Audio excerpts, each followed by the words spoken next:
Yes, it's the Neighbourhood show. We're back. It's myself, Benny, and Chuckie online. And today, we are here with the legend that is Alex Hoffman. Yay! Yeah, man. Yeah. Global exec producer and head of music at Vice. Real G. He launched the online platform Noisey in 2011. Prior to which he spent 9 years at MTV, pioneering one of the most groundbreaking music shows of the last decade in Gonzo with Zane Lowe. And he's also a director in his own right. And to be fair, he looks far too young to have achieved all this. So I want to know, is it a Body Shop thing? Is it a Kiehl's face cream? Talk to us. You say that to all the guys. Talk to us. And he was nervous about this intro, but that's a solid intro. Whatever I thought would happen, I definitely didn't think you'd be saying I look young, but nah, you look young, man. I don't get that a lot. Since the hair started to turn, turn, before the hair, everyone used to think I was young, but nah, now, man, now it's all over. You're good. You can work it. Well, thank you for joining us today, man. It's like a real pleasure to have you down here, man. And we're gonna get into your story the background and in the depths of it. You're gonna break down some things that we don't understand and all the rest of it. Talking about myself for an hour or so, I mean, that's the dream. You haven't done much of that, have you? Can't go wrong. You're normally on the other side of it. Well, I can't lie. I didn't know there was cameras in the room. Well, I didn't know when you asked. I didn't know there was cameras in the room. But I thought that's why you did the top button up, to be fair. Top button's always up. Okay, all right. We'll clear it with management. You can have the okay before it all goes out. But don't worry, Alex. You're looking. Is he looking good, Taz? Yeah, you're looking good. You're looking good. So, I mean, before we get into it, like Vice Group as a whole is essentially like a youth-orientated content producer, would you say?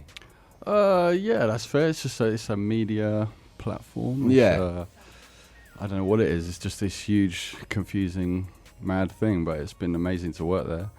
I went there for like a couple of months to see how it was, and then I've ended up being there for quite a while. So, yeah, it's a good place to work, good people. Amazing. So, before we get into all of the things you're up to at the moment, I think it's important that we take it back to the beginning and talk about where you grew up and what kind of shaped your childhood and your educational days. Oh, wow. That's a long time ago. Yeah. So I've forgotten most of that. I grew up in northwest London. I think not too far from you, right? I think we might have talked about this once. I grew up in Kingsbury. Okay. Oh yeah. Okay. Right. That's where I reside right currently. Yeah. Okay. Nice. So Kingsbury. It's not cool. not glamorous. It's but famous for whenever you tell anyone that you live in Kingsbury, they always say, "Oh, that's near the Regency," which is like a famous Indian, which is in a pub. Basically. Right. But whenever I say it, people go, "What's that?" They say, and then you go, "It's near Wembley." They're like, "Oh, yeah. That's cool it. area. That's it. I don't know about cool, but Aswad from there. George Michael grew up there. Was born there. Mutia Buena. Yes, Mucho. Is he from Queensbury? Yeah. Went to I didn't know that. the same school as Mucho when I was Kingsbury Green. Kingsbury Green. Nice. That's probably all the celebs from Kingsbury. Yeah. and now Stuart Pearce, I think, was from there, somewhere around there. Yeah. All right. There you go. So, foundations in Northwest London, yes. Kingsbury. Yeah. Educated. I was there till I was about teenager, about 13. Then we moved to Barnet, so still north, a bit further out. Not too far. Yeah. Not too far. That's me. And sort of, your school days, were you sort of like, because we've had a lot of people that work in the music business, whether that be managers, producers, and I guess you're in the wider section of the entertainment business, so what are you doing in your school years that kind of lead into becoming a producer? Nothing much that showed any sort of ambition or thoughts of doing anything good in my life. Yeah. But obviously, like most people probably have on this, I was just a music geek from pretty early. From pretty young, even like thinking back to when I was really young, I was always super into it. I had like my best mate when I was really young in Kingsbury from school, and we just used to go and buy, that's how old I am, we used to buy like 7 inches. Yeah. Okay. Easy Lover, Phil Collins, Philip Bailey, Roachford, Cuddly Toy. Crazy. And just play them non-stop. But I remember thinking back and like, I was into a lot of cheesy pop music like everyone, but there are certain like little things that stand out that I was like, okay, that was actually quite a like progressive thing to like when you were that age. Give me an example. Like Me, Myself and I, De La Soul. I remember like me and my mate like learning the words and like, trying to do the moves like them or whatever. And I was probably only 8 or something. I mean, don't get me wrong, I like Kylie Minogue and Rick Astley or whatever as well. Oh wait, this is on the radio now. Scratch that. But like, there are little things that it's just like, I just started to just get into, because I've always been into like a very broad amount of music. Yeah. But just generally, the older I get, more sort of like alternative. I just like weird sounds, and then just through school, I guess I was really lucky that I was a certain age when certain music things like were coming out, and certain things. I was like 12 or something, which is the absolute dream age for like grunge to happen. Yeah, okay. I know not necessarily probably played on radar that much, but to be 12 years old and Nirvana and all of that, and then Rage Against the Machine happen, if you're like a angsty, young, just becoming a teenager, that was amazing. Yeah. And then when I was like 15, Britpop happened, so that was just, I mean, I was always into loads of other stuff. I was listening to hip hop, I was listening to dance music at the same time. Yeah. But to be around for Britpop was really like, a cultural moment. I went to all the shows. I just couldn't get enough of it. And at that point, were you thinking about your career and your first step into whatever it was you were gonna sort of look to as a profession? Yeah, but not in a very focused way. I'm sure you guys know, like, you get some people that approach me that from so young are so focused and driven, and they know all this stuff, and they know what all the different types of radio are. They know what A&R is. They know what publishing is. I didn't know any of that stuff. Yeah. All I knew is that I had this thing, which was music, that I just really wanted to do. So whenever there was any careers thing or anyone saying, what do you want to do? I was just like, music. But I didn't know what that was. I've never played music or anything. So it wasn't going to be performing music. Mm-hmm. So the only things I knew once I got a bit older and I started devouring like the music press and just getting every music magazine you could get. Mm-hmm. So all I knew was you could be a music journalist or you could be a record label person. I didn't really know what that was. Obviously, I didn't know what A&R was or what marketing or product manager or any of these things were. Not for a long time later. But I just knew I wanted to do music stuff.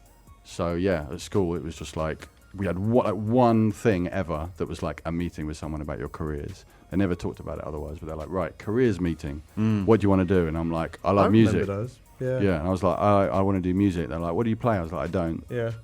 They were just completely bemused by it. So they just said, get like a good arts degree. Yeah. Okay. And just get as good thing as you can get. And then after that, then work experience or whatever, the usual stuff. So I was like, okay, I'll just do what I think I'm all right at, which is languages. Language is the only thing I could do. Yeah. I was not very good at anything else. So I did that, and then I was just like, right, I'm just going to try and get into music stuff. So you went to study at Manchester University? Yes. Wow, you've done your research. Yeah. And what did you study? So I was doing languages. Which languages? Sorry, that was like a very dumb question because you just said that you went to do languages. But, but you do like a variety. Let me guess what you did. French. French was my main thing, yeah. There you go. Because you know that I lived in France for a bit. Wow. There you go. So my main thing was French, and then you get to specialise once you get into it a bit, and I specialise in film, French film. Wow.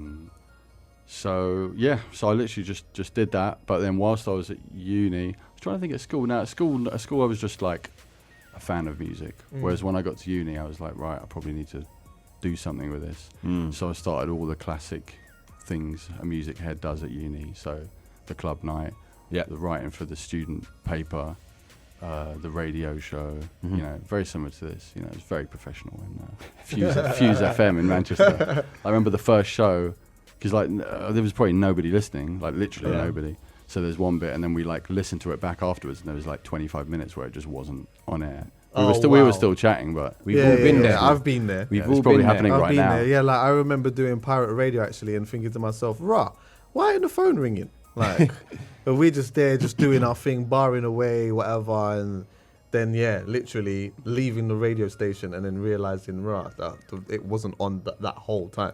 Yeah, I'll tell you what, I used to do pirate and call Chucks Chucks, are you listening? How does it sound? And he would be like, turn the music up a bit, or the mic's not clear, or but you got to do those things, right? Yeah, it's all at the time. It was so exciting. We knew that probably no one was listening. Yeah. But it was kind of mind-blowing. It's different now. There's so many amazing things like this. It feels like radio is really part of anyone young getting into music. Yeah. Well, in London, obviously, it's not necessarily there's opportunities everywhere. but it's part of it. You got to get a radio show. Yeah. Whereas back then, we never thought about radio because it was like nothing or really famous radio stations. Yeah. You could never get one. And then when our university had one, I think it was like a month. You know, they have like sort of limited license. Yeah.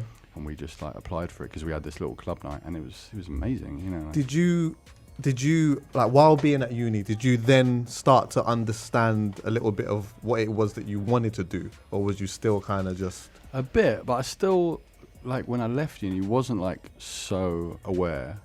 As far as I can remember, it was a bit of a while ago, but I still was just like music journalism. I thought that was it, but it wasn't necessarily that I was so passionate about it. It was just one of the only things that I thought you could do. I didn't really know what all the other things were. Do you know what I mean? I never really thought about management. It felt too far away. Like to write something is just like something you can do on your own. But to be a manager of someone felt like it's different sometimes, especially in London with like kids growing up, and especially in this sort of radar world or whatever. Like often they're like mixing with artists. Sometimes they'll be growing up. I'm sure you two had the same, where you grow up and then suddenly these artists are doing really well. I never had that. An artist was something so far away. Like the first time I started met one, it was mind blowing. It was like a superhero. But like Manchester in the early 2000s, because that's a city with a reputation outside of London, with a great musical history and heritage at certain points. But what was happening up there into like early 2000s? What was going on in Manny? Well, I mean, it was amazing. As in, that's kind of why I went. Like when I decided, okay, I don't want to be in London for uni. There wasn't that many places that did the course I wanted, but I was like, it has to be a big city, because I was so obsessed with it then. Just the gigs and the clubs. I was really into clubbing and that then, and I was really getting into DJing as soon as I went to uni. I think when I started uni was when I got decks and when I just started buying vinyl, just frenetically. So it had to be somewhere with a good scene, but it wasn't so much like local Manchester stuff so much. There was a bit of sort of like, I don't know what you call it, like alternative hip hop stuff. There's some quite cool like club nights, some local record labels, but they weren't like big. The main reason I went was just because I knew all the shows. Like I wasn't going to miss anyone. Like that first year, I mean, I basically the first day I think of going to uni, as far as I can remember, or the first couple of days, I just went to like the ticket shop, bought a load of tickets, like 2 tickets, 4 tickets, and then I was like, right, I'm just going to have to find mates. I had mates that I went up there with, but not really music heads. So I was like, I'm going to have to find people to go with me to these shows. I remember the first day I bought like Daft Punk played in my first year on their first album, Chemical Brothers, loads of stuff, loads of everything I was into. I just bought, just wanted to go with everything. Crazy. Amazing. So you graduated from Manchester Yes. University. What happens after that? You come straight back to London. What are you doing? Yeah. So the lucky thing I guess I had, which a lot of kids don't have after uni, is that my family was in London or Barnet, so at least I could stay there. A lot of my mates just came down to London. Were like, I just had to get any job, and I was just like, I really don't want to do any job. I want something to do with music, but I had no contacts really. So I did some work experience. So that was, it makes me feel sort of quite sound proactive, but I wasn't really. It was only right at the end where I was like, oh God, like it's stressful. I'm sure you guys know it's stressful finishing, being like, what the hell happens next? Like obviously I wanted to do music, but I always thought it was a bit of a pipe dream.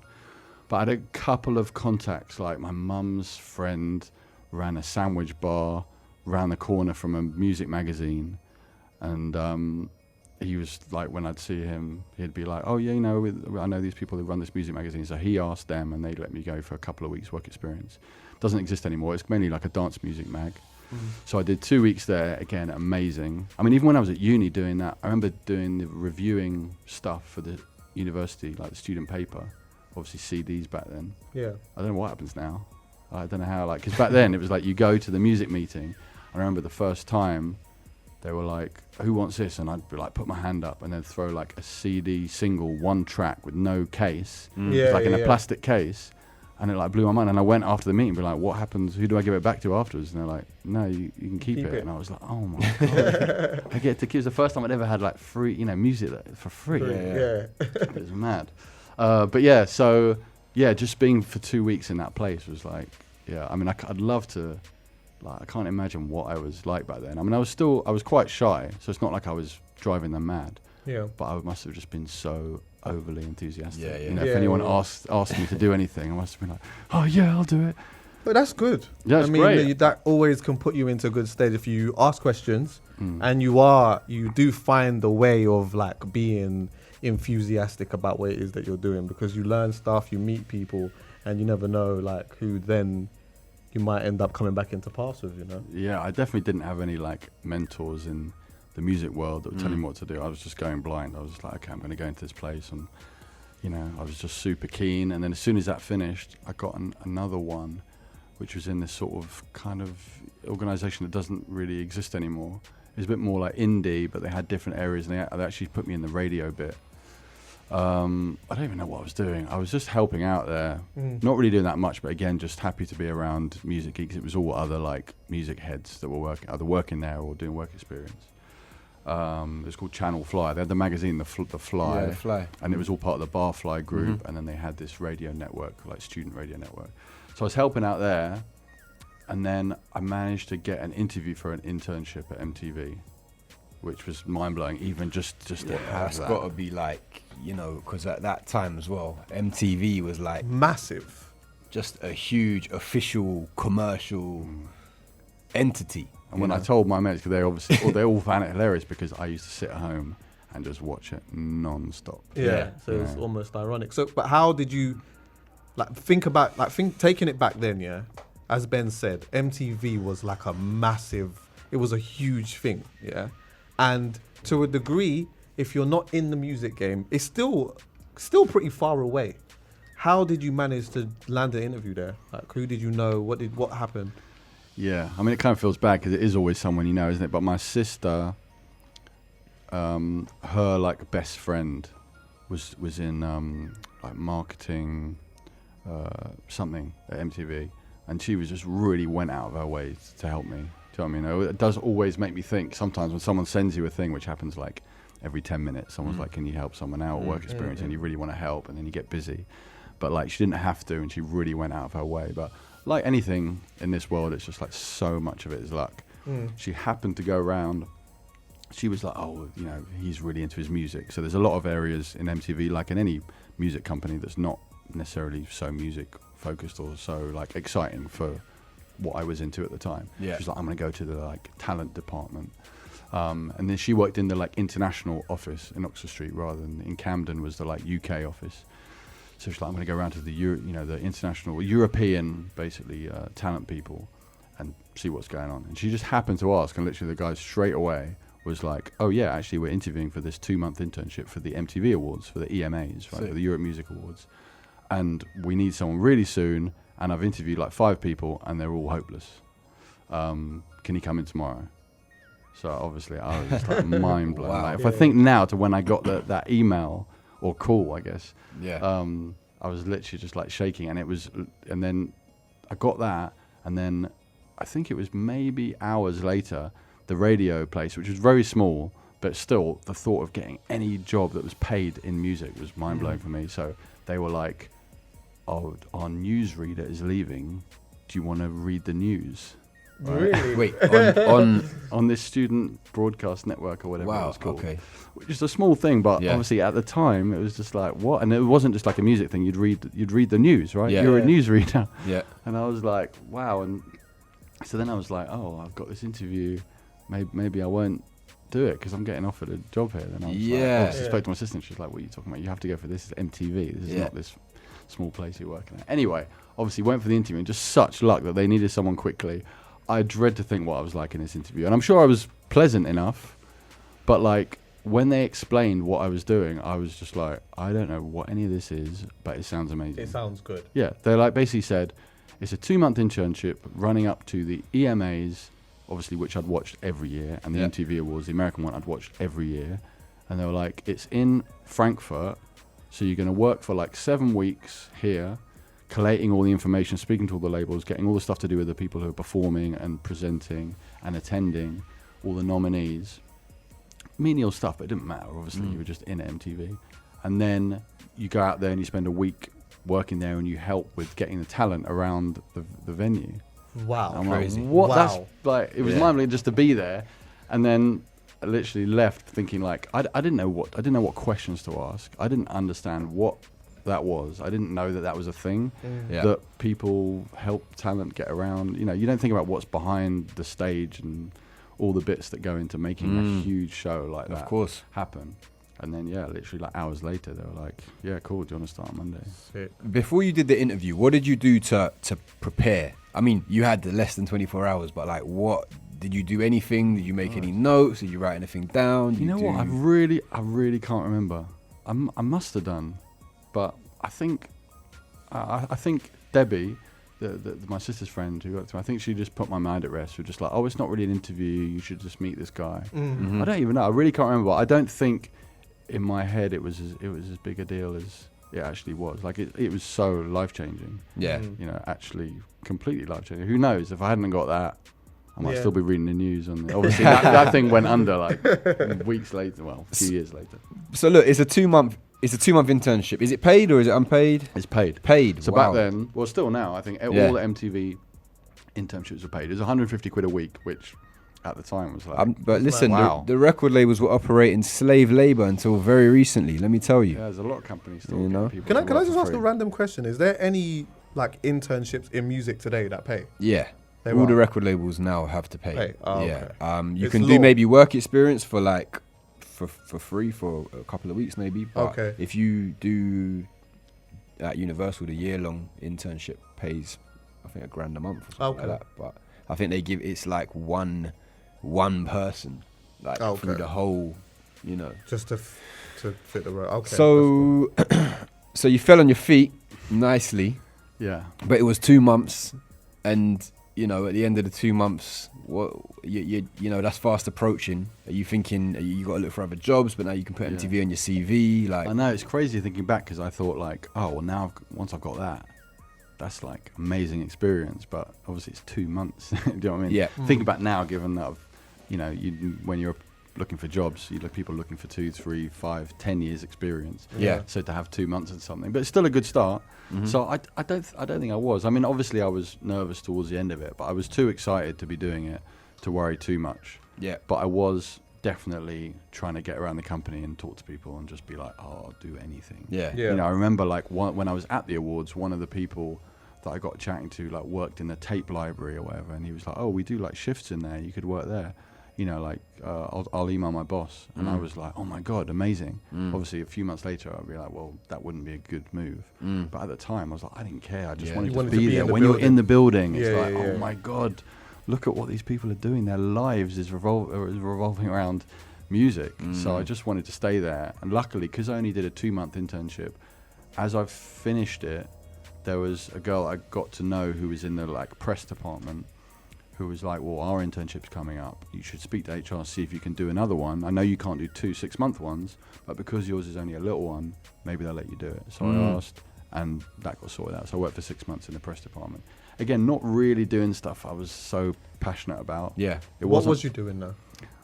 I mean, God knows. It was like, it was the sort of international team. So it was quite corporate. Like it was basically in the international president's office. So you were kind of like collating all press stuff about MTV, but more as a business. But nothing really, but I was still so excited to just be in the building and be able to, say, I work at MTV, I'm here. I'm getting to meet people. Because I was quite shy, so I wasn't the type to be really networking and going around the building networking. So I was just in there, and I stayed there. Then I managed to get that extended a bit, long enough that the Europe Music Awards started coming around again, and then because I sat near the old department, they were like, oh, we've got to have you back. Yeah. Okay. So I pretty much just did what I did again, but they hired me like as a freelancer, still not exactly getting paid much, but I was going to the awards again, and it was in Barcelona. Yeah. And, and you stay in the hotel, you have to be with the talent, right? Yeah, so you're staying in the hotel with the talent. I mean, even the first year, it's just like... Who did you meet first year? I mean, I say meet is definitely in the loosest possible sense. Who did you But chaperone? you're in certain situations. Rubbing shoulders with. I think, to be honest, I think that's what got me the job. Now I remember it, is that even though I get excited as I love artists and stuff, and we'll get gas sometimes meeting artists, but I wouldn't have done it in a showy way. I wouldn't go up to someone. I'm not going to start going, oh my God, asking for a photo or anything. Yeah. I've never done that. Yeah. So when, I remember him saying afterwards that's what swung it, is that he said, like, you know, you're going to be around, like, not just artists, but like A-list. Yeah. And I was just like, okay. Yeah. But yeah, I mean, the first year, I'm trying to remember who was there. Definitely, I think Jay-Z played the first year. I can't remember which year is which, because I ended up actually working on it for a few years after that. Yeah. But you're talking Kylie, Beyonce, some really big Whitney, wow. God knows, Timberlake. Yeah.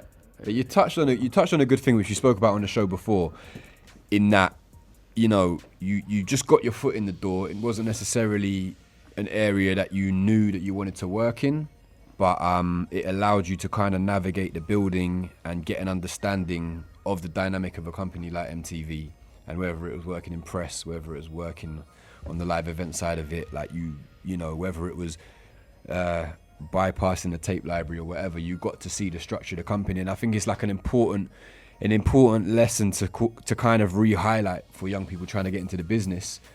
You knew you wanted to work in music, you knew that you loved music, but what it is that you were going to ultimately end up doing was something that you had to discover, you know. And I think that's a lesson for a lot of young people to just take away, that you just got to get in and just see what's going on, meet people, start to get an understanding for yourself of the different roles and jobs, because you can read it on the paper, but you never really know it until you're in there, you know. Yeah, I agree. So it really is a fine balance, and I would definitely say that to young people. I find a lot of young people quite impulsive with that. They'll do something for like 2 weeks and be like, oh, I hate PR, or I hate this, I'm not doing that. Or they just want to move. They always want to like move companies, and you know, sometimes that's great, but you know, it's not always great. Sometimes the longer you stay somewhere, the more you might be valued, or you might be able to move around within the company a bit more easy than just keep moving. So, you know, it's different for different people. So you've done the award shows a couple of times. You've been so you technically been in the building for a year. Yes. Yeah, over a year. Seen some amazing things.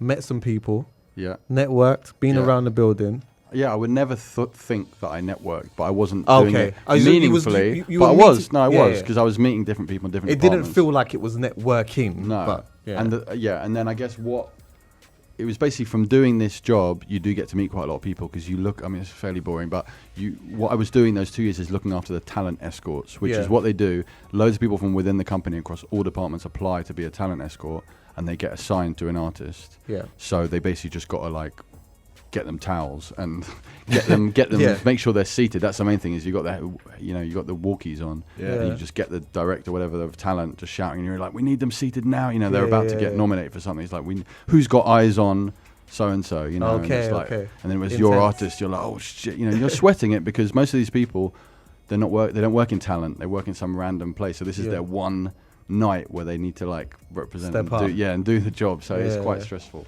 So I met a lot of people. Met someone who there was a job going, basically, which, again, no disrespect to the people who very kindly offered me that job, but was nothing to do with what I wanted to do. But again, it was in the building. It was less interesting than the previous job. It was a technical thing. It's called like presentation scheduling. No disrespect to presentation schedulers.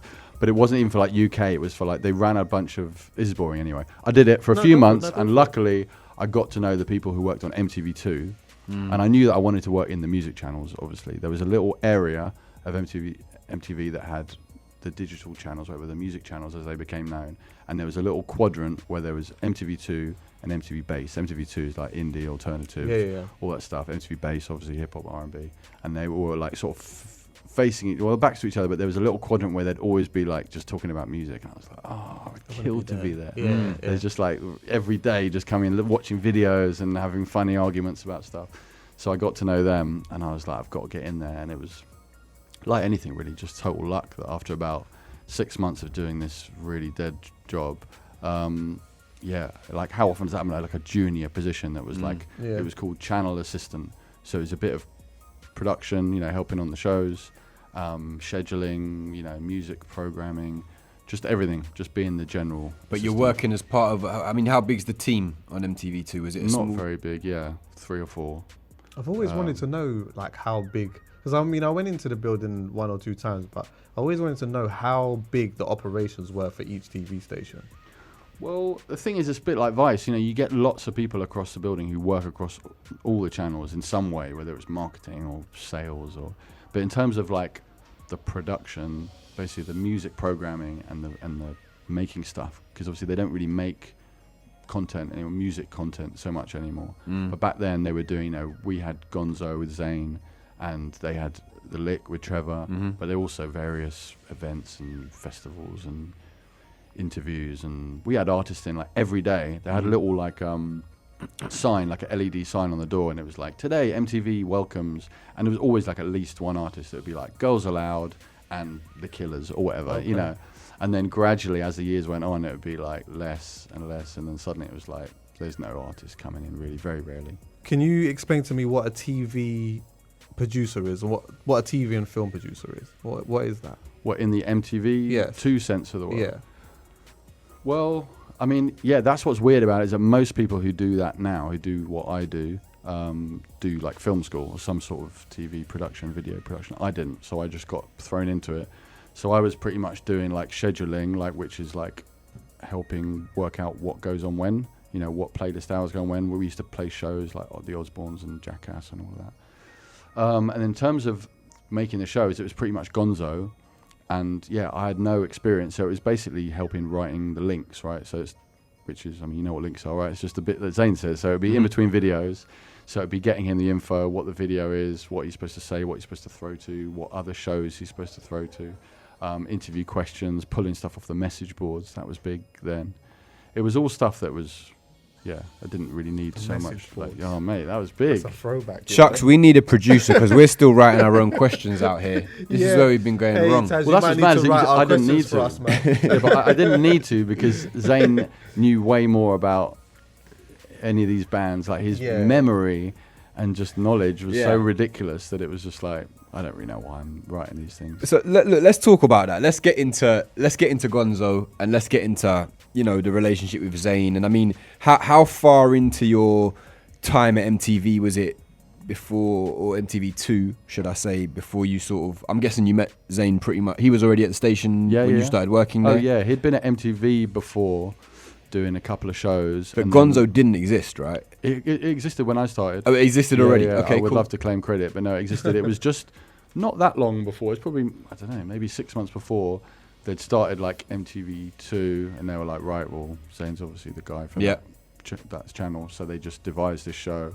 They were like, let's just make something that suits his personality, just sat on a couch, weird stuff on the green screen behind, and he'll just piss about basically. And it was every day at that stage. Used to be every day, just, like no one sort of overseeing it apart from us lot. It was very sort of renegade in that. It became different over the years, where you get, exec producers and all that, scumbag exec producers like I am now, but but back in the day you just did anything, and we'd just flash up like images and chuck videos in there, and it didn't matter.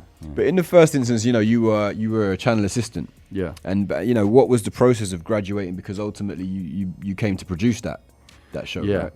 Well, I guess that came just through having a decent relationship with Zayn. Yeah. That he relied on the voice off camera. So I've heard your voice. Yeah, so he would be chatting, and then there'd be someone behind the camera, and he had a really good relationship with this guy Jim, who had done it for a few years, and then Jim eventually sort of got promoted. He ended up making Dirty Sanchez, and then made a movie, and went on to do other stuff. So he just needed someone that he had a decent relationship with, and again, it was just luck really. I was terrified obviously the first time I did it. I just mumbled a bit, and then gradually, we got on well. We got a lot of stuff in common, like a lot of the music. We can get very geeky about. He's like loads of hip hop stuff, all the stuff that I liked. He was really into, but then the same goes for loads of all sorts of music. So what year did you actually start working on MTV2? 03, I think. Okay, so then I think Gonzo started 02 and I started in 03. Crazy. So there was artists coming through like almost every day. Yeah, and again they would just hang out. So like it was great because the artists really liked doing it generally, because it didn't really feel like promo. Yeah, Zayn wasn't really asking them, or if he was asking the music stuff, it was really like he loves the studio, right? A lot of people don't know he was a musician before he started talking about music. So he really knows his. So nothing he would like more than just talking about studio stuff. Yeah, man. I think that I have to say this as well while we're talking about Zayn. He's, you mentioned his memory and the way he projects his passion about music is phenomenal. He's never boring to listen to. He's very inspiring in how he talks about music, how he talks about artists, the stuff that he likes, and the fact that he's got such a broad range of music that he's into. Definitely. For you, from your perspective, like what makes a good presenter? Well, obviously, I was so fortunate to have been in that situation where, like, I wasn't really producing, directing the show in that way. It's not like I got there and I was like trying to help him. You know, it's not like now sometimes where you might work with a new presenter and they're looking at me thinking, oh, well, he's probably quite experienced, might be able to like direct them. Whereas then it was completely other way around. You know, I was just this kid, and he was just such a pro. But you know what makes, I guess, just you're someone who's just you know, can be themselves, and that's why the show works so well, because he was literally like, well, how can we make a show that is completely based around his personality? And they're obviously always the best ones. If you look at all the best music TV shows, I don't know, whatever, The Word or TFI Friday, these are old references, but you know, they're all stuff where there was like someone at the heart of it, and they were just like, this is my passion, this is how I would want it to be, this is what's going to make me feel comfortable and natural, and all the sort of, you know, banter or whatever. Crazy. So 2006 you won best TV show at the NMEs. Yeah, it's like pretty massive. I still remind Zayn that he never thanked me when he got Why did he not? Why did he not? I saw a clip where you actually reminded him really? off camera that he didn't thank you guys, and he was like, was he red faced? He's such a team. No, he just said, I'm such a team player. And he just kept it moving. But that's a pretty massive achievement, and I think, like, just to give it some context, you know, that has been won previously or since by shows like Breaking Bad, The Office, Game of Thrones. Like, that's pretty. Ours was obviously a bigger budget show than those ones you mentioned. Yeah, of course. But that's mad. Like, you know, like, I mean, what does that do for you as a producer to kind of win such a big award like that, and up against the shows that you were up against? No, it felt very nice. It was fun. You know, like, I don't obviously necessarily think about it too much. When I look back, it's more just the great years we had, and those sort of years, I think 05, 06, that was really like it was a really good time for the kind of music that we were working with. Yeah. And we had so many great people come through, and as I say, it was just such a fun show to work on, because everyone just seemed to like coming through. And like quite a lot of the time, you know what artists are like on promo, they're just like kind of zombies, they're just like shepherded towards somewhere. They've done a million things, and quite often they'd get there and be like, well, what are we doing? And then they'd like look up and be like, oh, this is fun. And they'd have like little toy instruments to play with, and they'd be talking about cheese or whatever, and you know, it just felt fun. And Zayn, he never had to like fake it. He just loves being around musicians. That's like all he's ever wanted to do, and he's managed to do it for like 20 odd years. It's just like every day he's basically hanging around musicians, and that's how he loves it. Great conversationalist. As you mentioned before, he can talk. He can talk about literally anything. You went on to produce various other stuff for the platform as well, right? Yeah, well, I guess, once I did that for a bit, then it was just, you know, certain people leave, so you just sort of look after MTV2 as a whole. So Gonzo's still the flagship show, but you do various festivals and specials and one-off events and things like that. So yeah, it was a good time. We were still doing a lot of real music-y stuff. While Zayn was there, they still were sort of committed to having him as the sort of figurehead of MTV2 and really getting out there. And we did a tour, Gonzo on tour, which was like, I mean, we look back, and it's not like one of those things where you look back and you realize how good it was. I remember at the time we'd have moments late night on the tour bus, and you know, maybe a bit worse for wear, and we'd have loads of just great people together from the team, and I'd be like, it won't get better than this. Like, you don't realize this is not work. Like, you don't realize what it's like we are on a tour bus, and we'd like be on a tour bus going around, and then we'd get to the next place, interview bands, and they'd be looking at our tour bus going like, what the fuck? Like, we've got like some crappy little van, and you've got this tour bus that you can actually sleep on.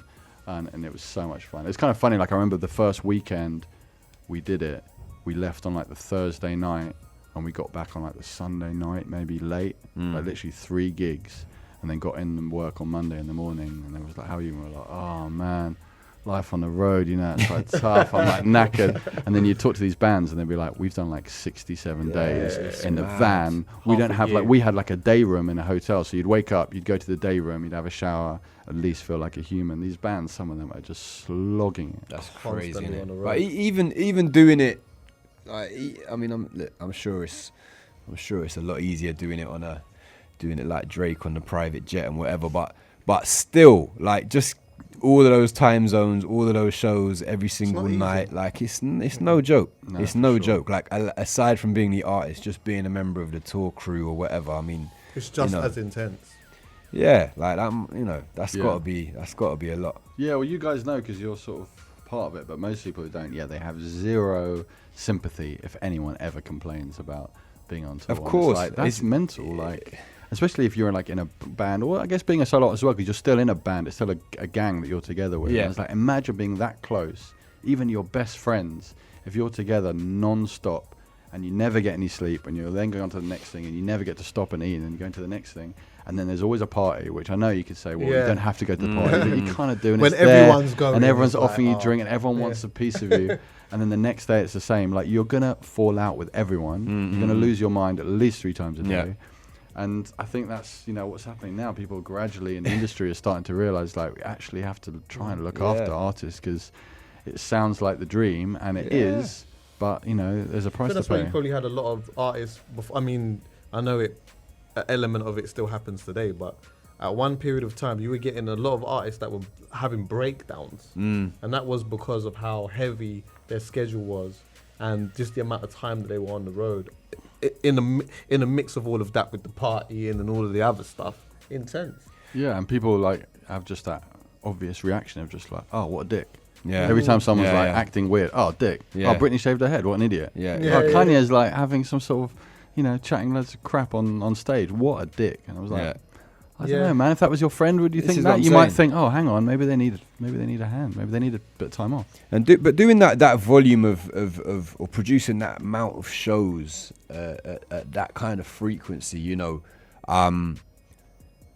sometimes things must have gone wrong. Sometimes things must have been difficult. You must have had some hard shows, or maybe from a production point of view, maybe from the point of view of the artist. I mean, what are some of the obstacles that you overcome? No comment. I said no comment. No. You mean on Gonzo specifically? Yeah, well, generally, on I was Gonzo, so generally. lucky. It was so much fun. The amount of people we had come through, like, if I think back to some of the so you remember is the ones where you were like, oh God, and you could see them walking down the the aisle of the office to come through to our little cupboard that we had.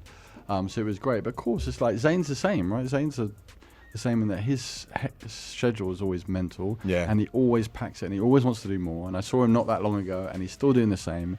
He's working. He's not just doing the radio for Beats One, not to mention another radio network. It's all right. That's fine. It's okay, you could mention it. But he doesn't just do that show the whole time. He kind of runs the whole thing. He's constantly getting the artists, dealing with the Drake show and every other artist and the Q-Tip and Dre and all these other shows. But then he's doing all this stuff. He's doing this Apple TV show. He's doing, and he was the same then. He was doing voiceovers and he was doing DJing, and he was always just wanted to work. He just wanted to do stuff. So knackering for him. So sometimes he wouldn't be in the best form, and sometimes rarely, but we did get the odd one where artists wouldn't get it. Wouldn't understand what was going on. And other times we'd have stuff like, I can remember one legendary artist that came in, started doing the interview, and then we were like, let's keep it. We'd always try and keep a guitar around, or like instruments just in case, and we're like, let's give him a guitar. And and it was one of Zayn's heroes, and this guy just started playing, and it was like, oh, how's that riff go again? And he just started doing the stuff. Zayn was like,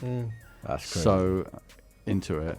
And then like the next day he was like, how's the edit going? And it's like, we lost it, didn't record it. Oh my God.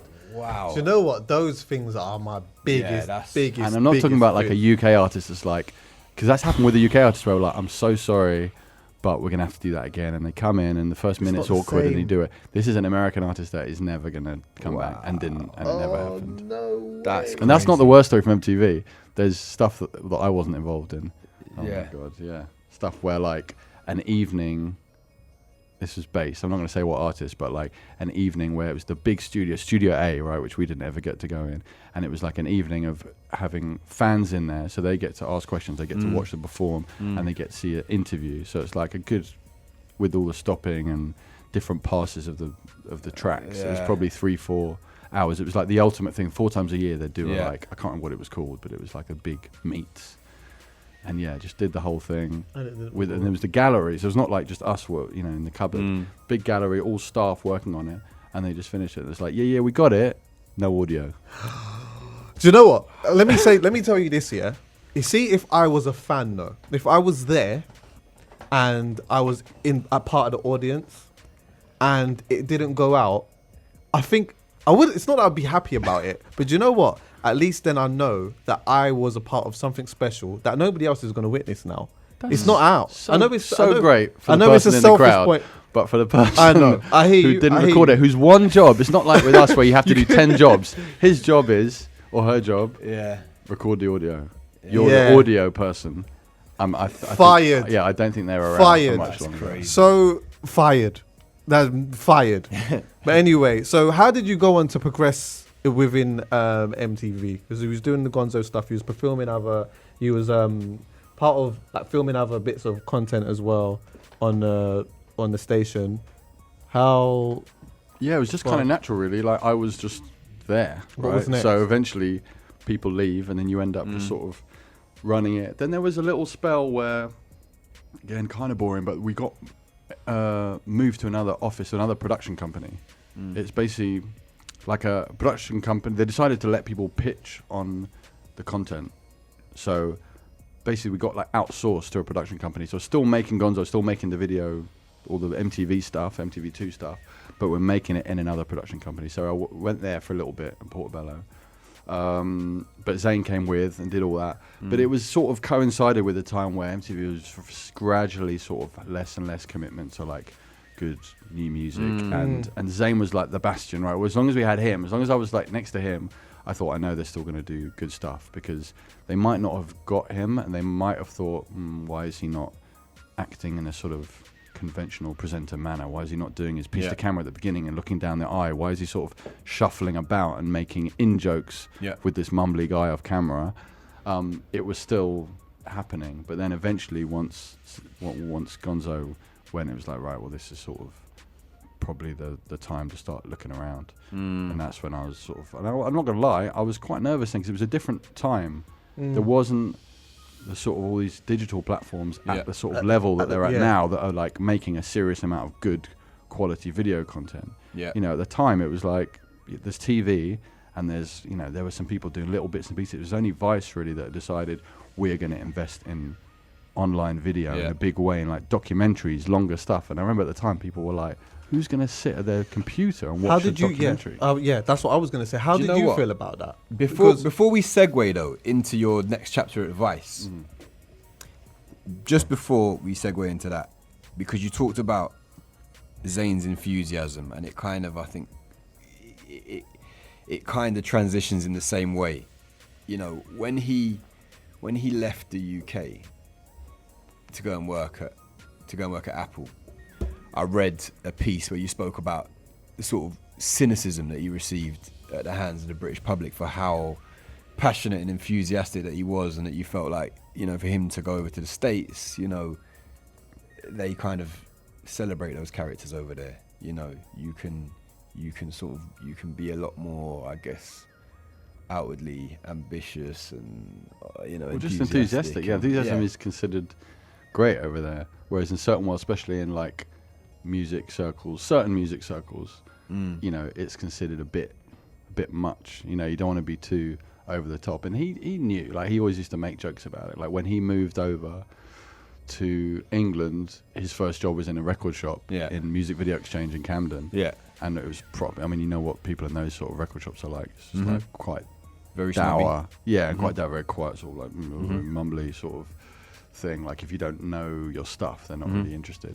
And he went there and was just like bounding with energy, like, "Hey guys, what music you into?" Well, and they had to take him to one side and just be like, "Dude, you need to chill. Like, you need to chill out. This is too much." Because like what you see like on TV and what you hear on the radio, like that is him. He's just like full of energy. He loves talking. He just so enthusiastic about music. Like people always say to me, like he's not really into all that stuff. Do you know what I mean? He's putting it on for the camera, and I was like, dude, honestly, he lives for it. He wakes up and it's just like, what music can I listen to now? Yeah. So we were talking just briefly about like not much people like kind of invested in the online stuff, and there wasn't so much things digitally in that sense. Because while you was talking, one of the things I wanted to ask you was what was going online, what was happening online at the time? Because for me, I'm not gonna say like I felt like I missed the boat. I never had the foresight to see that online was gonna become. Which is weird, given your name. You should have been. I know, innit? It's mad. I know, but yeah, that came kind of later on, actually. Still, he's got you. Yeah, but yeah, like, did you have that foresight to see that online was gonna be? Not. Absolutely not. I don't want to claim credit. You know, I do. I was actually just in The Great Escape doing a couple of like panel things, and there was one in conversation bit where they were speaking to a bunch of sort of people who run music outlets. And talking about how you can make it work. And I do sometimes, like in that one, get credit for things that's really not my doing. You know, like Vice definitely had the foresight. You know, I don't know if it was luck or whatever, that it's just like online video. Like if they hadn't have made that call like early on, and I remember it because I was always been a big fan of Vice, and I kind of knew a fair amount of people there. When they started, I was just, because I'm actually not that tech savvy, so I'm always like a bit behind on things. I'm not like the first one to get the, Apple Watch or whatever. And then when they were doing all this stuff, I was like, this documentary sounds so good that they're doing, but am I going to watch it on a? I didn't even have a laptop. I didn't even have had a computer. Only at work, and at work I'm busy. So I don't know. For whatever reason, they decided to really make it a focus, and they've never stopped. Like every platform, everything they do, it's like video first, high quality video. And keep getting higher, and when they do the TV, it's like right now it has to be, can't just be what we do online and then we stick it on TV. Yeah. It's got to be premium, while they get people like Spike Jones, director involved, but there has to be, top notch. Can you talk to me a little bit about your early relationship with Vice and how you ended up connecting with them? Because, you're doing your stuff with MTV, you are a part of something phenomenal with Zayn. It must have been quite a scary thought to go into something that, you admittedly just said that you didn't particularly see the foresight in. Well, I think I did by then. By the time I went, Vice was doing, great stuff and was starting to do well. It wasn't anywhere near the level it's at now. When I joined, it was probably like, I don't know, 40 people in the office or something, and now there's like 350. But how did I get connected with Vice? It's funny, if you ask most people of sort of my vintage about Vice, there was one issue of NME, and to be fair to them, they really got on it early. Like Vice was this very cool thing in New York, and it hadn't launched over here yet. But someone at NME obviously knew, and New York music, like the Strokes and all that stuff. Yeah. When that started to kick off, I think they approached some people in Vice, New York, and they thought, okay, these guys know their stuff. They should write about New York. Like everyone at that stage in London just wanted to go to New York, and they wanted to read about it, and it sounded like the coolest place ever. So they basically got someone to write about it. Then they ended up doing a whole issue of the NME that was just called I Heart NY, and it was all written by these Vice people, and it was so like wild. It felt like NME in the old days when they used to have much sort of wilder writers, and it was like really cool. So I think that was the first time I'd heard of Vice. But then very quickly the magazine, you started to see the magazine around. It was just more of a magazine then. And then I used to DJ quite a lot. Really? Yeah, so I did a club night, used to DJ quite a lot. And we started DJing at their venue. Old Blue Last is a Vice venue. Oh, okay. So they'd always have the magazine there, and I started to get to know people who worked at Vice because of Old Blue Last. And then we used to DJ there. They started doing a night at Proud, a monthly one, and we were sort of residents at that. And I just sort of knew a few people there, and I always really liked their stuff. Like, I knew a couple of people worked there, and I thought that was like a really cool place to work. I'm sure people I work with now who listen to this will be taking the piss, but I thought that was like pretty cool.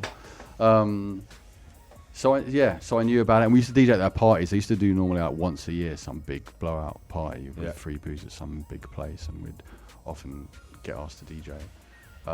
So yeah, I knew about it, but they didn't really do music stuff so much. They did a bit, but it's not like I thought it was necessarily a real place where they were hiring people, you know, of my sort of experience to like regularly make music stuff. But somebody hooked me up with a really amazing lady called Vida, who still works there. She's on maternity, but she still works there, who was running the video department, which at the time, again, was a couple of people. So I met her, had a chat, and she basically explained how, like, yeah, we don't do so much stuff, but we do these collaborations with brands. And they come around every once in a while, and, you know, they were starting to ramp up their game a bit. So they were like, you know, we want people with TV experience. You know, we want to start making really good stuff. You know your music. So if you know, we're talking to a brand now about a project. If that comes off, we'll give you a shout. I was like, please. It was just a time where I was like really starting to get bored at Remedy, as it was called, the production company. I was like making the MTV shows. Then like nothing. Got in touch, and then a few weeks later they're like, oh yeah, that one didn't happen. Like, that's what happens with brand stuff, you know. They come and go. They come and go, yeah. And so I spent another couple of months there, like really starting to get sort of like, I don't know what I'm doing it. Now Zane's gone, it's like, there's not really that much here for a sort of music head. And a lot of my friends who worked in in MTV, generally, not necessarily MTV2, but were TV producers, went on to Big Brother, Strictly Come Dancing, all of those sort of big reality TV or Saturday night entertainment, which was cool, but like it wasn't my thing. I didn't watch those shows. I didn't know much about them, and I didn't want to do it. So I was a bit worried about what I was going to do, really. And then they got back in touch and were like, "We've got something, we've got a series. It's for a couple of months," which I would never have imagined leaving MTV before for a couple of months' work. But at that stage, A, I wanted to get out, and B, the thing sounded so cool. Yeah. You know, for them it was normal, but they're like, yeah, we're doing this series of Red Bull, and like the first episode is with Lee Scratch Perry and Diplo, and we're basically just working with all these producers, called the Producers, and it's like in Red Bull Studios. And I was like, yes, before they were like, yes, please, how can I start?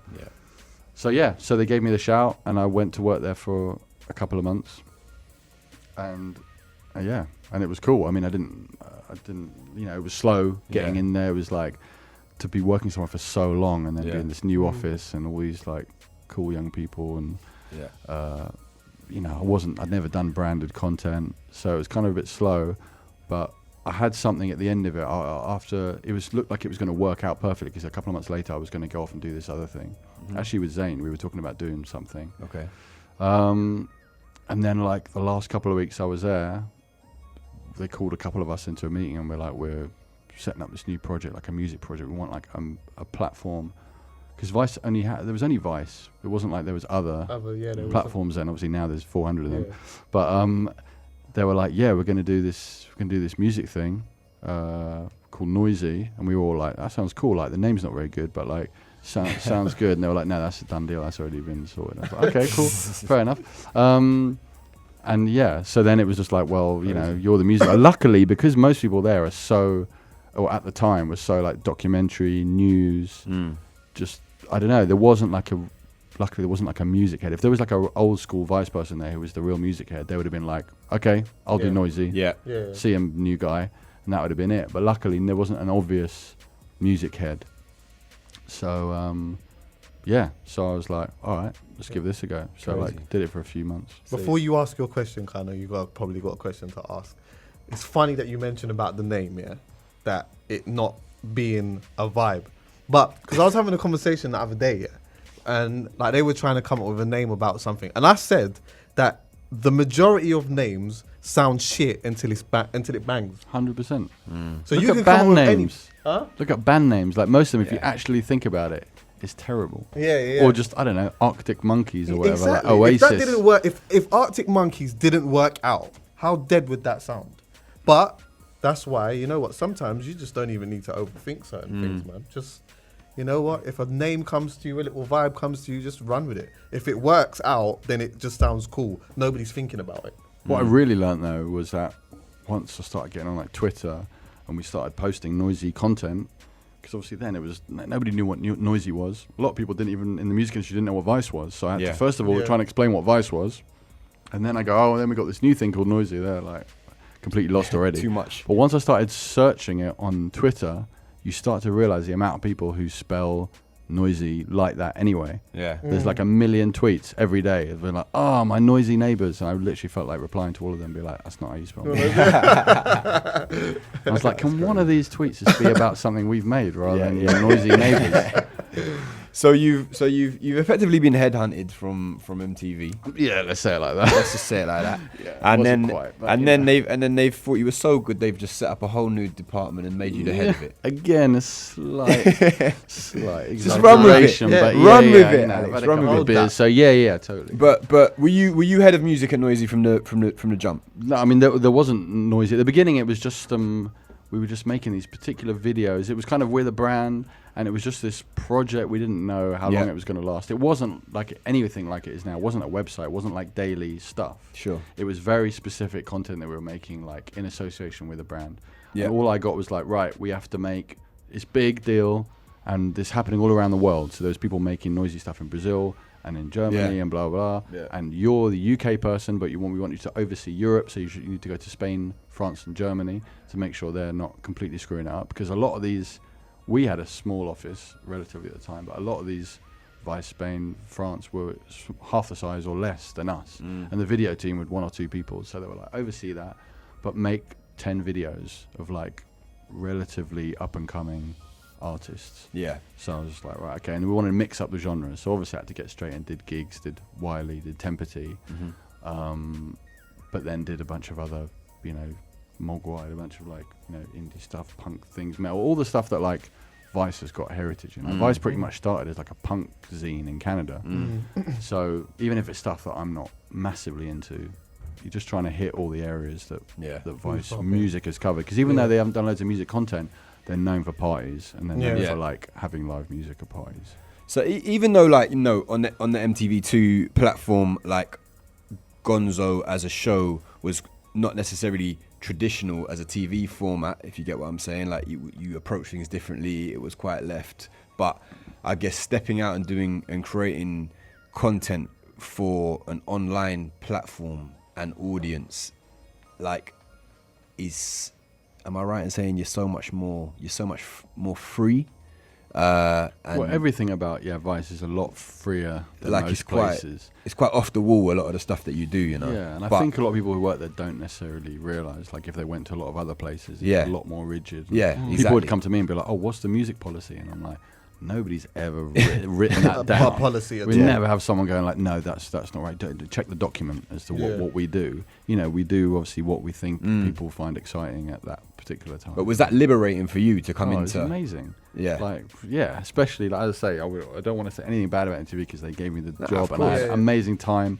And the amount of all these times we had with like artists, as I say, there's golden era with Gonzo, where you know, got to do stuff with, you know, loads of my heroes, from, you know, Beastie Boys to Public Enemy to Tarantino or whatever, like all these things. It was great, but yeah, towards the end, it felt like a bit of a struggle to do something like, sort of exciting. It's interesting because Vice generally as a platform and Noisey, like you're filling a space that clearly there's a crazy demand for, but wasn't really, like, it didn't exist before. You know what I mean? So you've built this, and people have come. Do you get what I'm saying? Yeah, and I think it's still like that. I mean, that's sort of one of the funny things. Sometimes people might mention some other outlet and be like, oh, rivals or whatever, and I always find that so funny. I was like, well, I don't think, like, I watch and read all of those other places. Like, I like them, most of them, and like, I want them to do well. I've always thought we sort of stand a bit aside from all of that stuff. Of course, there'll be some things where it's like crossover, but the way we do stuff is always a bit different, especially because I've come from the video side. You know, our bread and butter really is like the documentaries, and there's not really other people. I mean, no disrespect to anyone else. Of course, there is like stuff. There are places, but in terms of like the real priority being documentary and unusual stuff, not just like an artist profile thing, I don't think there's anyone really doing what we're doing. Documentary-wise, you've got an absolute smash on both sides, actually. And, you know, I know that you've been like a part of some really like monumental documentaries, like one being Top Boy as well, which was a big one. JME, where you talked about the 696 form, which I thought was sick because that's something that I have had to deal with throughout my career, dealing with the 696 and giving my date of birth and my address and all Government these things. name. Government names, everything. And even hip-hop, In Holy Land. in Holy Land as well, Yeah. Mike Skinner. One that you did with Poet was when you went to Lebanon. Yeah. Like you've kind of like filmed documentaries in places which are dealing with extreme conflict, at certain points. Where did you get the idea to do that from? What sparked the idea to do such things? The Lebanon in particular, or just generally? In general. I don't know. I guess I've always been like, I'm a massive documentary head, you know, and especially ones that look at, you know, the sort of fringes of society. You know, people, I get so many pictures that's just like, he's an artist, or like, oh, you do documentaries, do a documentary about this artist, or do a documentary about this scene. And sometimes, in very rare occasions, that fits into what we want to do, but it's not enough. Do you know what I mean? I don't just want to just follow an artist. It's not really, unless they're just like a wild character or there's something particular they're doing. For example, Skepta going to America, that felt like a time that's like, that needs to be documented. But I've always just been obsessed with documentaries, and I watch like a lot every week. I watch like, especially like feature docs. I'm just like obsessed. And as I say, like, even from, you know, I guess the obvious like reference is something like Louis Theroux, where he's just like wants to go to the fringes of society and meet people who are into weird stuff or outlying stuff, and I've just always been fascinated by that. And again, it's just like, what can we do that other places aren't doing? And Vice has always had this thing where it's like, we believe in this stuff. A lot of people might think it's niche or weird, but we believe in it, and we think if you make this stuff and you're proud of your brand and you put love into it, people will come and find it. And obviously that's been proven that Vice has got a huge, you know, amount of people getting into it, and they've never had to do really sort of mainstream stuff or commercial stuff thinking, oh, we better do that because more people will watch. We think that if we stick to what we are passionate about, we'll find viewers and readers. I think also as well, like, you've done really well at being able to make people like me, like, I'm a documentary lover as well, and being in the like my bubble and living in London, it's easy to forget that there are scenes and things that are happening in certain countries. Like, I would never have imagined that there was a hip-hop scene in Lebanon like that. Do you know what I mean? But Crazy. I think that, like, it's really good the way that you've been able to kind of go to these places and, you know, meet some of these people that are living a certain type of life, but then also, you know, we have a lot of things in common, which is obviously music. Yeah, and as I say, I don't want to take all the credit because Vice was on it early, and they'd one of their first big documentaries was Heavy Metal in Baghdad, which is one of the first things that sort of put them on the map. Into Heavy Metal in Baghdad. Okay. Which, you know, the American lot made. But yeah, they've been on it from early and just making weird and wonderful docs. When you know, you said the word unusual earlier when you were describing some of the content that you guys produce. In terms of the inception of all of those ideas, is it kind of a is there a culture at Noisey where anyone can really throw out ideas, or is there a core ideas team, or, you know, could you be an intern and have an idea and it be heard? Or I hope so. Yeah, I mean, I'm always sort of open to stuff. I don't think it's a dictatorship, you know, like the people there. I mean, it's really amazing the people we get coming through there. Like, it's crazy. Like, it's kind of worrying when you're a bit older like myself that you get people coming in that are so young and they know so much stuff and they're full of ideas and they're just constantly coming out with new stuff. But yeah, all the docs that you mentioned are different and come about in different ways. There's a little story to all of them. But all of them just sort of feel right. Any of those big ones you mentioned, they all kind of happen quite quickly because someone will mention it and I'm just straight away just like, yes. And sometimes there's things that I'd be like, yes, but they don't happen. You can't make them work necessarily, or the artist isn't about. But all of those ones, it's just like, it was actually kind of simple. Why do you think Noisey Blackpool was such a hit? Well, I mean, first to say, I did not expect it to be that sort of hit. You know, that's the quickest viewed, most viewed thing we've ever done, not just UK, globally. Massive. That got 1 million views in like a couple of days, if that, didn't it? I mean, it's, you know, you can always tell when you're doing something that's like, you know, we thought it was going to be something, we thought we'd made something interesting, to say the least. But I did not see it. Yeah, of course I didn't see it going like it was. I mean, that was one of those where we didn't know. You know, we had a weekly editorial meeting with all the sort of writers, and the editor at the time said, "Oh, we've got a freelancer who's writing something about, you know, grime scene in Blackpool," which, you know, like now that's not so strange to have a grime scene in a of course. different part of London, different part of the UK. That's not like mind blowing. But he was like, "Yeah, you should check this out. It's kind of mad. They've got their own YouTube channel, and they're all sending for each other, and it's quite wild." And I was just like, "Okay." I don't know, something about it just maybe like, you know what, like hold on that piece for a bit. I want to like check that out.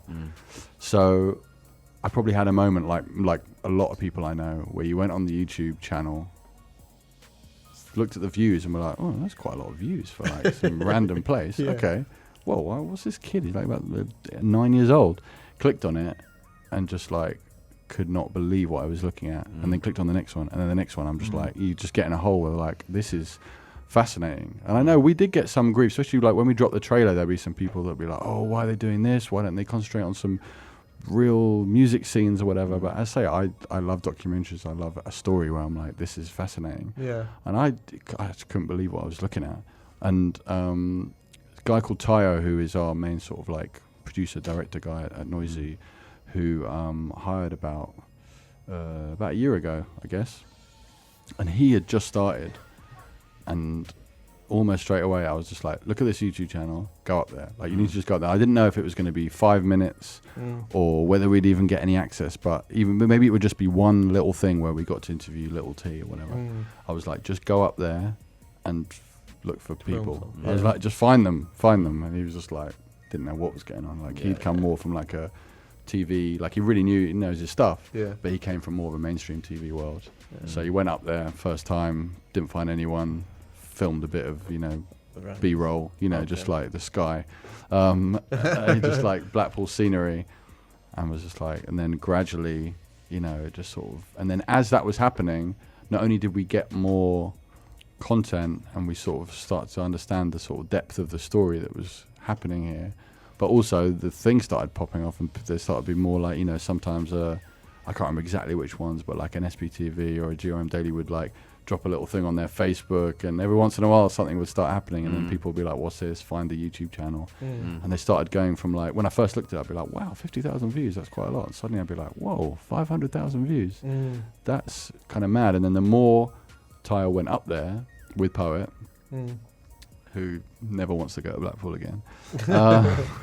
No, he really likes the people involved, but I mean, it was a lot of stress and waiting around, and you know, it's tough circumstances He's a very up active there. person as well. Yeah, and it's tough up there, and they don't understand. Like when we first started to do it, they didn't know what's going on. They're like, there's some people, they don't know what Noisey is, and they're like, people want to film us, and like, who are they? What do they want? Yeah.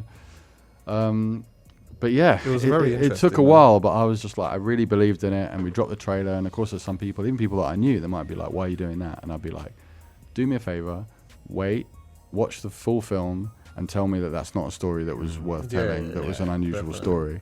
And some people, I guess, just don't really, it's normally, I guess, people who are artists themselves, but they're so passionate about the music they make that they don't necessarily understand that media isn't necessarily just promotion of a new artist. We're not necessarily saying that we think this is the best new music in the UK, but we just think this is a fascinating story, and it is part of the industry. Yeah. Poet actually did say to me as well, he said when the documentary dropped, he said that was the most active his Twitter has ever been in his whole time of ever being online. Like, he just said it was incredible, the response that documentary got. And for me, you know, it's funny because you were saying that you looked at the views. I saw it was on, and because he talked to me about it before, so I thought, all right, let me just have a quick check up on it because I need to go and do something. When I checked, I think it was like maybe 15,000 views. Then I've come back later on in the day to watch it, and I've seen the views, and I'm like, wow. So I kept, even after I watched it, I kept checking it, and that's why I asked you now, like, why do you feel like it was such a hit? But it was a really, really interesting story. Yeah, I mean, I don't think anyone else necessarily would have made that. And for me, you know, the views was great, and obviously it didn't do my team any harm within the company that we had such a successful documentary, and one that's now gone onto the TV. They put it on the Vicelander TV channel. sick. But was more, you know, I had an even better feeling from just a lot of the comments that were just like, oh, I thought this was just going to be a piss take thing, or I thought it was just going to be some little stupid thing, viral thing for like a joke. But it was like, no, you know, they're actually a lot. You know, some people in the office were like, are they going to be all right with it? You know, they're kids. When you're working with people that are, you know, minors, it's like obviously you need to be protecting them and making sure they're all right. And I'm just like, yes, we do need to do that, but you need to understand this is the first thing ever within this whole weird world that they've been thrown into, right? They weren't expecting this. They were just some kids pissing about, doing something. They didn't expect millions of views and all these people around the country to know who they are and them to be celebrities in their own town.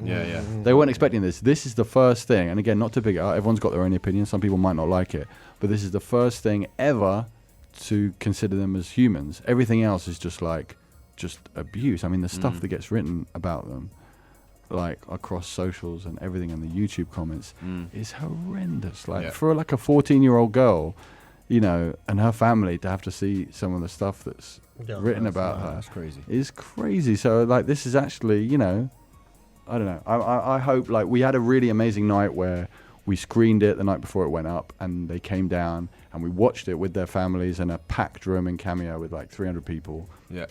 And then they performed, right? And you got to remember, Little T and Soph have never performed ever. I don't mean like never performed in London. Like, shows isn't part of it, right? All they know what to do is do a freestyle, one take, someone films it, and then they put it online and it gets 1 million views. That's to them, that's music. That's what it is. Afghan Dan, I think, had done like 1 or 2 shows, but they come to London. There's this packed room and loads of goodwill for them, and it was a really memorable night. Mad. So, you touched on it there, Viceland TV. Things have come kind of full circle, and now you're back on the TV again, and contributing content for that as well, right? Personally, you mean? Not so. I mean, now I've got so many other things. I work quite a bit on Vice.com, like digital stuff. As well as the Noisey stuff. But yeah, I did help out on a few bits and pieces, some pilots and that. And when it was first launching, I helped out on the Noisey London show, which is American. Noisey's like an American TV series. But I helped a bit on that. Yeah, I've helped out on a few little bits and pieces. Crazy. And what's kind of next for you guys? What's the mission statement, other than getting everybody to vote, and hopefully everybody's registered because the date has passed? Amen to that. Shout out Sally. Yeah, what's the mission? What's next for you guys, man? Oh man, I mean, that's what's the best thing about working there, is just like, you just know there's something big around the corner. You know, there just always is. You know, I went there and then suddenly this Noisey thing came up, and then there was this new thing, and then Vice News was a thing, and everyone was like, oh, we want to work on Vice News, that's the big priority. And there'll be something new, and then there's TV. I mean, I think TV is just like starting, really. You know, it's different from like when you do an online thing, it's a bit different, whereas when you do a TV network, global TV network, to really hit home, if you think about some channels that you like, I mean, they sometimes took 5, 10, 15 years to really get going, and people know that they're there. So yeah, rather than looking at like what the next thing, it's just like the whole thing is exciting, and that's what's great about working there, is that you can just sort of move around a little bit, and there'll always be something around the corner. But of course, Noisey, we just always want to be super ambitious with it, and the fact that we've got this TV show that's just called Noisey, it really sort of helps the brand. And you know, in America, it's doing really well. We just want to keep making great stuff. And the thing about working there is, from the beginning, from the start of me working there, we've always had people at the top that's like, it doesn't matter what the budget is or what you've been told, if you have a great idea, we will get it made. You know, we'll find a way to do it. And you know, to be fair to them, they stick with that. And if someone wants to become Alex Hoffman, they want to become don't do that. a head of music, they want to become, you know, a producer, whether, you know, it might be a young person that's working in your company right now, it might be somebody that is in college, it might be somebody that's just got a camera and they're just starting to make their own short films, documentaries, music videos, whatever it might be. What advice can you give them? Well, I do find this stuff a little bit hard, because I do feel very lucky that I was around at a certain time. Like, I don't think if someone came now into the industry with what I had back then, which was a lot of passion and a few bits on my CV of doing student-y stuff, but without a real deep knowledge focus on what I wanted to do. Now you're really expecting, like, the people that we have coming to us, it's like crazy what they've done. I mean, you can see it just like, for example, like someone like Calum, who I'm sure you guys have come across. Like, for someone of my age, like, it was absolutely mind-blowing to like have a chat with him and be like, wow, so you've done a lot of videos, man. And he's like, yeah. I was like, how many do you think you've done? I was like, I think I've done about 400. I was like, wait, how old are you again? He's like, I'm 19. It's mad, isn't it? He's made 400 music videos, and I'm not talking about like for your mate in the garden. Some of those are like massive videos, and not just big with numbers, like really nice looking videos. So something like that is crazy. But yeah, I think it's like a different time, and in some ways it's negative because it's so much more difficult and the standard of people is so much better. But on the plus side, there's more ways of showing what you can do rather than having to like beat down the door and say, I can do this. Like back in those days, I couldn't show what I could write. Okay, I could try and write an article. Not that I even knew how to do that. But in terms of so many other things, you can't really show what you can do. Whereas now, you have the tools, of course, not just to go and make video content or to try and write stuff or to make your own website, blog, whatever, all of these things. Start managing artists, you know, like there's more ways of doing stuff. So of course you just need to show the passion.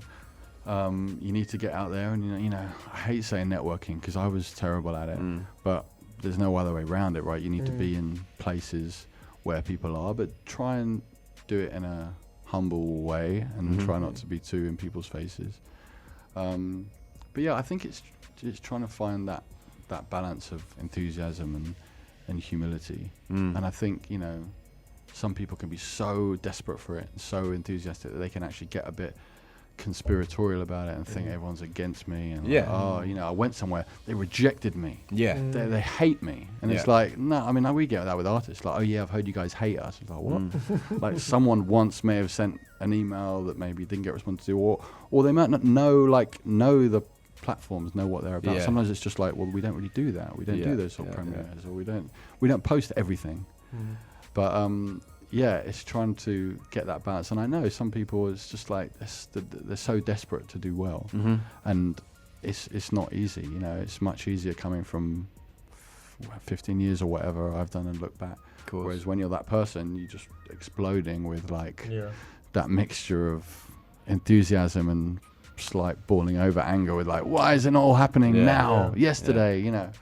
And I see that with the people I manage and the people at the company, not necessarily always in music and all the areas, where it's that fine line between, you know, trying to appreciate where you are and what's about and what you've achieved, and being ambitious but without driving everyone mental. Crazy. No doubt. You spoke about luck, and I just think, like, just to summarize it up, I think, you know, even though maybe your sister's friend introduced you to somebody at MTV and you got an opportunity, you know, there's a lot of people that get opportunities, but are you ready to take the opportunity? Are you invested enough, passionate enough, focused enough to really actually take it with both hands, you know?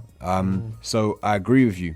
There is a lot of luck, and I think throughout the series we've heard that word a lot, but everybody that has sat in front of us has sort of had that level of focus and drive to, regardless of their level of experience, take that opportunity and really grasp it with two hands. And I think that says a lot, and that counts for a lot, you know. So, and sometimes you make your own luck as well, because I feel like, you know, you, in your situation, you're passionate about music, and your enthusiasm and the fact that you were involved in and amongst certain things that may not have been a big deal at the time, then kind of spark the conversation for, oh, you know what, there's a job going for this, or there's something going for that. Had you not have had that in the first instance, then maybe you might be in, I don't know, BK. Kingsbury, just... Don't say that. No disrespect to Kingsbury, man. but no, of course not. For sure, man. You know, they've got new Morrisons and everything. You do make your own luck as well. Yeah, I do you get think certain chances, you know, but then, you got to just try and grab them, and you know, there's certain, you can be at a place of work, and you need to get to a point where the people who are there are trying to find a place for you. Yeah. Do you know what I mean? There's a difference between having the luck that something will come about, but if people are really trying to see what they can do to keep you there, which, you know, I'm sure we've all been in, I'm like that, you know, have that the whole time, where someone will come along and be like, oh, there's nothing for them, and it's like, no, we need to try, and it might not happen immediately. It might be like 9 months later, it's like, yes, there's a job, remember that person. Yeah. And, you know, I like it, and you call them up and they're like, oh, sorry, I've, you know, gone clear, I'm, you know, busy doing something. I'm like, great. But like, you know, people will try and find something for you, and they'll remember you, and they'll come back. Yeah, I think that's about it, innit? Can we just quickly for Alex Hoffman, please? Hardly any grime chat. I like that still. This was good. This was good. Everyone will be shocked in the office I managed to do all that hardy talk about grime. Well, you know, we watched the Twitter, we watched the socials. We know already. We know what is it? He's a you said that. What was I reading on your Twitter earlier today? Oh, it's gone out of my head. But anyway, I hope you check it every day. It's probably me banging on about CASisdead or something. CASisdead. Yeah, that's what it was. Oh, is it? Yeah. He was talking about Cas. He's declared Cas best MC in the country. Well, I said there's no one better. Then Cas. Same thing, no? Best MC. No, because when you're saying the best is the number one, whereas I'm saying he's joint, you know, as in like, okay, all right, fine. There's not fine. a better one. There might be somebody. There's not a better. He's chosen his words. I don't want to upset. There's not a better MC than Cas. I think so. He's chosen his words carefully. I think that's more just because I'm excited, because there's a lot of great ones we don't need to talk all day about. Like, Video I think Kano and Skepta are really good. That's a given. Yeah. Whereas Cas, in my view, should be up there. Yeah. Actually, while we're here, I'm a really big fan of what's happening in Birmingham at the moment. Oh yeah. I think there are some sick MCs Agreed. in Birmingham, and in fact, a few of the MCs today, my favourite ones, are from Birmingham. Are you gonna, you know, kind of do a little something up there? Who or, knows? Have you heard rumours? I don't know. You know. No, I don't know. You know, we've got a new. Oh yeah, I haven't talked about that yet. But we've got a new doc coming soon, hosted by Skinner, Mike Skinner, called "Don't Call It Road Rap," which is probably not that hard to work out what it's about, but it's about UK rap, calling it road UK rap, road rap, drill, all of that, whatever you want to, all of that. And he is obviously from Birmingham, or lived there for quite a lot of his time, so he is really in there, passionate about it. He knows quite a lot. He knows JK, Despa, and all of that gang. Yes, so who knows? I mean, I love it. You know, we talk a lot about. Yeah, in fact, you were talking about in one of these other episodes about, you know, the accent and that, people trying to get their head around stuff, but like, I love all of it. It's like all the regional accents. It went from suddenly like, that's a bit weird, to like, actually I prefer that to. People's ears are open to it a lot more nowadays. Do you know what I think? Because I was thinking about this the other day. I was thinking maybe one of the reasons why initially for us the accent was a tiny bit of a barrier is because our scene here in London was so new anyway and so fresh. A lot of us were just getting our heads around this and just loving this at the moment. And then when you hear like a voice from outside, it wasn't fitting yet. It's almost like it just was people. Their mentality just wasn't ready for it. But today, everyone, like, it doesn't matter where you're from, innit? If you're good, you're good. The internet, like, I know it sounds mad, like Birmingham's not that far, but like, just, you know, you can make a tune, put it up. I don't know where you're from. We were big up Jussie's in the house. We were talking about Lotto Boys, and I was like, but wait, but like, where are they from though? Because I'm like, there's an accent there. I can hear it. But it gives it character. I got a banger. It gives it character, man. When I really, I mean, obviously I've been into some of that stuff for a while, but listening to the J House record, and then like when Mist comes on, it's suddenly like that. Sounds like such an iconic voice that you've been hearing. Feels like you've heard that your whole life. But when he started rapping, it's like that sounds like, I don't know, like hearing some legend or whatever. I don't know why. It's just he's got such a distinctive voice. And it didn't sound like, oh, who's this weird Brummy guy? It feels like that's someone who's he's like got a his really style important locked though. Yeah. He's got his style locked. Big up Mist every time. Sorry, before we go again, was you involved in the Rants and Bants advert? Is it an advert? What is it? An advert, no. What was Funny it? enough, I saw what gives me life is looking at comments, right? But looking at YouTube comments is wild and funny. But looking at Facebook comments, like we're now obviously Facebook videos quite a bit. Facebook comments are next level. Like you can put a video up and within like a minute, there's people writing essays like longer than I've ever written. And nobody seems to understand. They cannot get their head around why something could be a joke. Like you can just put some like silly thing up on there. Yeah, like, no, they don't. I disagree with this documentary. And like, Because- well, it's not a documentary. Yeah. It's just like a funny thing. Yeah. Like we do make those as well, but this is just a 2-minute funny thing. But it Like- was funny, but it was still also like a kind of indirect way of like reaching young people into like trying to explain to them in a funny way why you should kind of register to vote. You know. I hope so. You know, it seems really. Maybe this has happened before. I don't think it's happened in this way, Nah. where it's just, you know, they've obviously had things in the States like this, but it really feels like across the board, people are really starting to realise that, like, you've got to do it because it makes such a difference. And my only fear, not to necessarily speak about what side people are on or not, but, like, my only fear is that certain people are going to get into it and then get driven by this election, and it's probably not going to go the way that, not to assume things, but a lot of us want to go. But it's about trying to keep those people active and not just be like, oh, we lost. What's the point of this? We got all excited. This is it. But it's about like, no, but even if there's a slight difference, you know, there's people will start to change by thinking, hang on, the youth vote actually, we could see it. You know, they'll know all the numbers if they're like, wait, the youth vote is starting to become. I think Well, people this are is something that I think that needs to be continued after the election, because I think that if it doesn't go the way that a lot of people want it to go, then you're going to get some people that are going to come out and be like, well, fuck that then. Why? What was the point of me doing that? But I went to this thing that Julie did. Yeah, Julie I watched it. Adenuga did. Yeah, it's great. And there was Big up one Julie. thing that one guy, because one of the things that came up was about people being disheartened. And I said, like, I have been voting, my mum has been encouraging me to vote since Wedday, yeah. And a lot of the time, I didn't understand what I was voting for. I was just doing it because I was encouraged to do it. And then as time has gone on, like most recently, I've started to read things more and I've started to understand things more.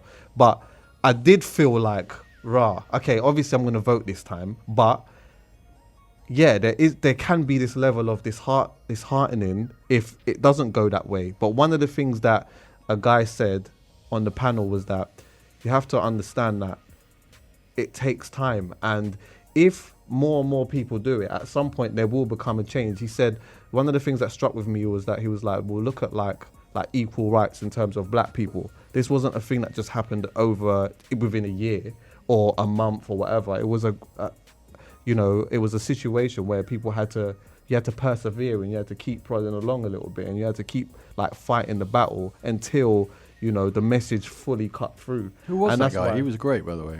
I don't even know. I'm assuming he was a don't model because he was very handsome. Yeah. I don't know. I think some of his choice of words was a bit wrong in the sense of when he was saying, if people don't vote, then it's a cop-out. Because I think that sometimes when people don't vote, it's just because they just don't understand. It's not necessarily about it being a cop-out. Sometimes some people don't understand. Some people don't really get it. And I wouldn't use that terminology. But yeah, anyway, that's a whole But it was different really thing. But important, I do think it is important as well to keep the conversation going afterwards. Because Yeah, for sure. And I think it's really important what Julie did there, because sometimes there's a bit of a stigma where people don't want to say, like, you know what, I don't know, I don't know what any of this stuff is. And people are a bit embarrassed because it's like, well, you should know. I thought it was sick that she was saying things like, I don't know what this means. I don't know what that means. Like, what does this mean? What does spoil a ballot mean? Like, it's good to have those conversations because people don't know. A lot of people don't know. So, but yeah. Anyway, done though. We already just gave a man a round of applause and that, and then we carried on the conversation. Encore. No one wants to go home. That's That's what it is. No one wants to go home. yeah, man. Okay, cool. We've had Alex. I like the show. I listened to it. Respect, Good. man. Nah, I Got some really good appreciate you people. coming on. Yeah. Put us on Noisey, we might blow. Done though. Yeah. There you go. Wow. Nah, thanks for coming through though, man. It's been great, and we'll be back in 2 weeks' time with another guest. Who you Check got? us out. Who you got? Go on. Who you got? No, Who we got next? Do you want to say? Because then obviously it might, like, what if it doesn't Imagine we happen? Then it started, change? but imagine we started throwing forward to the next show. If we were that Is organised, it all the certified? time, Is it certified? The next one is, but 100% it's not sort of. always. All right, we can do it this time.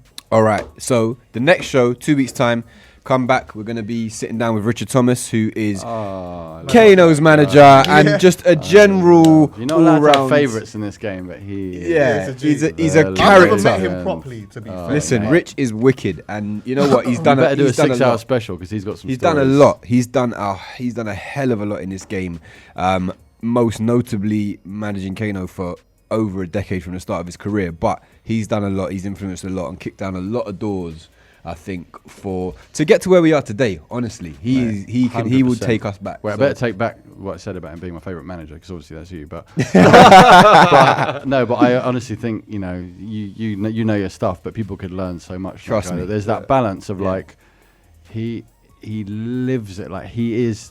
You know, Trust me. He's so passionate about his artist. Man. Yeah, trust me. That's good. I God. know you, like Ben knows him. I've seen him a bunch of times, but never. We sat did down like with him, half so the it would be interview good. on the phone because Right. we were just talking about the potential of doing it, Yeah, and we okay. just went in for like 45 minutes. Yeah, like you could not possibly find someone that you could be, you know, more happy for. Yeah. that Yeah, they've got yeah. to this place now, Yeah. because he's literally, this has been brewing since the beginning. Trust me. Yeah. That it's just like he's put in all this work and suddenly it's like Yeah. bricks and sold out. It's like mad. festivals. You know, Sick, like, crazy. he's in such a good place, and I'm really happy with him. Well, yeah, That's the next show. So you heard it here. Tune in 2 weeks' time. yeah, man. Radar Radio. Welcome to the neighborhood. Go on about your business now. 570. Yeah. So what? You think you're the best? You against me? That's a disrespect.